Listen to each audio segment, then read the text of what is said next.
After 4 years in development, the cute as heck 3D platformer A Hat in Time has finally graced us with its presence, and I truly mean that. It's a delightful journey from start to finish, and every single chapter is unique and full of charisma. There's so much to unpack about its game design, but what has stood out to me most now that I've played it for myself is how it has successfully bridged the gap from being a spiritual successor of the collectathon genre to a truly original IP. Let's talk about it. I had the pleasure of chatting with A Hat in Time's creator and director, Jonas Karlev, about its development process and how it became the final product it is today. His dev team, Gears for Breakfast, faced a lot of challenges along the way, but it seemed like their vision was clear from the start. Some games, when they make a spiritual successor, they're like, all right, we'll follow the thing we like. The pros and cons and the atmosphere and the feeling of everything, we want that perfectly encaptured into our game. And we didn't really want that. We want the game to kind of like be able to stand on its own. We realized that the games we're inspired by, they're not flawless. And trying to pretend they aren't flawless is a mistake. A Hat in Time obviously has a lot of inspirations, but the key was taking those influences and expanding on them to give us something fresh. In our discussion, it was apparent that 3 main areas were considered in how to push A Hat in Time over the edge from homage into standalone classic: versatile movement, improved camera, and a buttload of charm. Let's start with the movement. Karlev stated that this is where it all began. They wanted to make sure Hat Kid felt good to move around the various levels before starting anything else, which makes sense. Movement is the bread and butter of a platformer after all. But all of the various abilities at the player's disposal appear to be based around a singular design principle. If you have no double jump, you jump and you miss, then oh, you're dead, right? Yep. There's no way to recover from that. But I feel like if the player recognizes they made a mistake, then they should be able to salvage that mistake. Yeah. Which is what the double jump is there to do. Like, it's not just to reach higher places, to make sure you can salvage a mistake.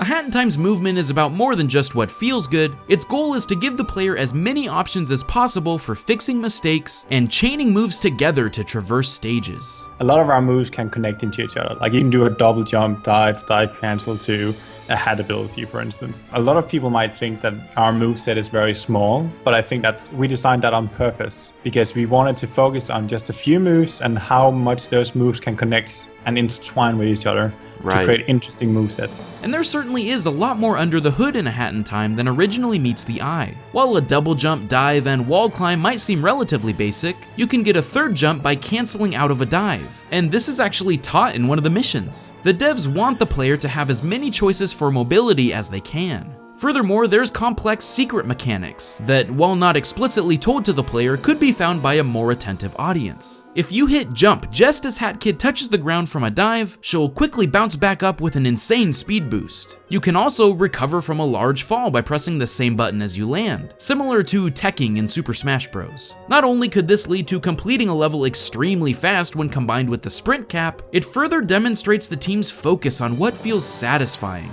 not just in movement but in opportunity. If everything flows well from a motion standpoint, it allows the rest of the game to shine through. Similarly, the camera has always been the crux of the 3D platformer genre, either making or breaking some people's experience. And while a certain amount of bad camera placement can be assumed from these types of games, Karlev feels differently. Some people say, oh, this game has bad camera. Oh, but that's expected because it's inspired by old games. Like, that's such a cop-out. Just make a proper camera. Yeah. Gosh darn it. Just do it right. A huge part of setting A Hat in Time apart from its contemporaries is not settling for what people might expect out of a game like this. Without a doubt, some camera issues are unavoidable. It's a natural product of platforming in 3D space. But Gears for Breakfast spent a lot of time developing an extremely complex camera to make sure it was as little of a nuisance as possible. What we actually do is we make some predictions, right? Like, the player might move over here and we're like, all right, where is the camera going to be? Let's feed that into algorithm. Where's the camera going to be then? All right, let's slowly make some like middle ground between where the player is now and where the player is going to be, and then that's our new camera position. So the camera is constantly trying to like predict where you're trying to go, which is like an insane thing to do for just a tiny little detail such as the camera. On top of this, the team worked tirelessly to add effects like silhouette, pass-through, camera whiskers, and geometry dithering to give it that extra polish that helps it stand tall among other platforming giants. Not only do these changes make the gameplay seamless, but it can help the audience to have an easier time watching a let's play or stream of the game, which was important to the dev team as well.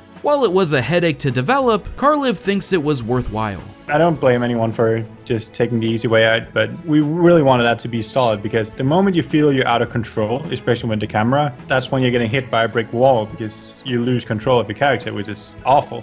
But finally, what I think is most important in transforming A Hat in Time from a spiritual successor into its own original behemoth was the level of charm bursting at its seams. I had the opportunity to test out a demo level before the game's release entitled Murder on the Owl Express, and it perfectly exemplifies the care and detail Gears for Breakfast employed. The act begins with a bunch of shady crows asking you ridiculous personal questions and letting you input your answers, like what your pet's childhood pet would be named, your uncle's sister's maiden name, or a body part that you're self-conscious about. Eventually, you find a dead body with a knife in its back and a cardboard cutout of what's supposed to be your aunt at the scene of the crime. The stage quickly turns into a whodunit murder mystery, where you have to find clues about the suspects and stealthily avoid being spotted by the Crow Agent Watch. Note Hat Kid's detective finger gun, that's very important. As a clock slowly ticks down, you travel from car to car finding keys, rescuing your pet dog you named earlier, and even overhearing crows gossip about the body part that you said you were self-conscious about. Man, that actually cuts real deep. As you find your last clue, you're asked to identify who the murderer is between 6 options, including that cardboard cutout of your aunt, the victim, and even yourself. Little do you know that there's a big secret here.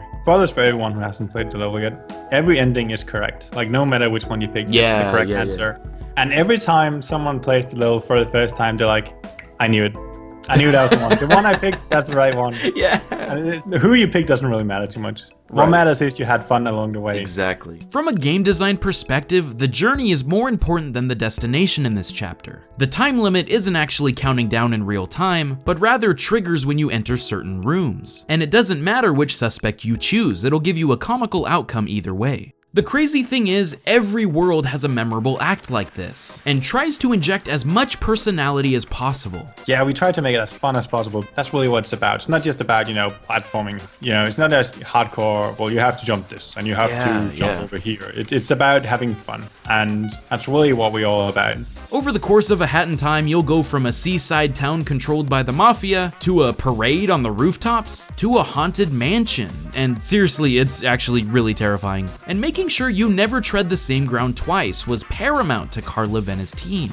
Every chapter is completely unique, and not just in visuals, in that how they operate. So in Mario 64, you complete a star and the next star becomes available. And that is true only for our very first world. But just straight into the second world, we changed that up completely. We have our very own little bird Metacritic that tells you how much your movie got. And how well your movies perform decides who you get to fight as a boss. Then the next chapter after that, which is called Subcon Forest. Like, again, we throw everything you know completely out the window. And now there's no missions. Instead, there's contracts. Like, you meet this shady character who's like, all right, you work for me now, so you have to complete your contractual obligations. And this thought continues into chapter 4, where it literally becomes an open world adventure with no missions at all, allowing you to just roam freely and find timepieces and other goodies as you go. Making everything as cute as possible not only affected the art direction, but mechanics as well, like the various hats you can knit, just because they thought it would be adorable to have all these little beanies and masks to wear. All it takes is booting up the game for just a few minutes to see how apparent this is. And while it took a lot more time to be released than some had originally hoped, Karliv knew how important polish was to A Hat in Time's development. If we wanted to, we could have just shit the game out in a year or two, right? But we didn't. We chose not to do that. We chose to actually care about the game, and it has been an immense pain. But I think it's paid off. And I couldn't agree more. All the little details is what helps set A Hat in Time apart from its predecessors and its competition. From bouncing on burger cushions, to scaring mafia men as a swamp monster, to crossing off parts of a contract to become a ghost's best friend. It seemed like every step I took in A Hat in Time made me smile, and turned it into an experience I won't ever forget. If you're interested in hearing my full interview with Jonas Karliv, you can check it out in the description below. New IPs are important. I think they help drive the game industry forward and into new territory we've never seen before. And it's cool to see how some of them get there in the process. If you've played A Hat in Time, what are some of your favorite parts of the game? Do you think it lives up to its goals? Tell me in the comments below, I'd love to hear it. Thanks for watching another episode of Good Game Design. I'll see you guys next time. Stay frosty, my friends. Hey guys, it's Snowman. I hope you enjoyed today's look at A Hat in Time. I wanted to give a huge shout out to my Patreon supporters. They gave me input about what questions to ask Jonas about the game, and got to take a look at the interview early. If you ever want to help support the channel and gain access to all sorts of rewards in the process, consider chipping in at patreon.com/snowmangaming.